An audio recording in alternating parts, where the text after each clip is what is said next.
व्यक्ति ने कहा बदलना सब चाहते हैं पर बदलाव बहुत कम लोग चाहते हैं। हम सब यीशु की तरह बनना चाहते हैं पर यीशु के रास्तों से कोई नहीं गुजरना चाहता। हमको लगता है यीशु की तरह हम बाइबल पढ़ के बढ़ेंगे, प्रार्थना करके बढ़ेंगे, 3 घंटा प्रार्थना करेंगे, उठेंगे, यीशु की तरह बन गए।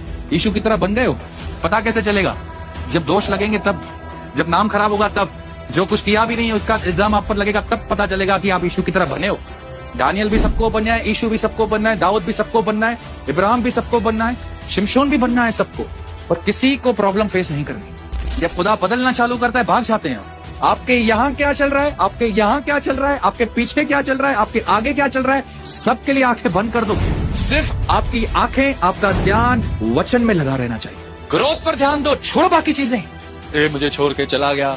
भाई जिंदगी भर साथ रहने का वादा केवल यीशु ने किया है और किसी ने नहीं। लोगों पर रहेगा निर्भर और धोखे तकलीफ होगी।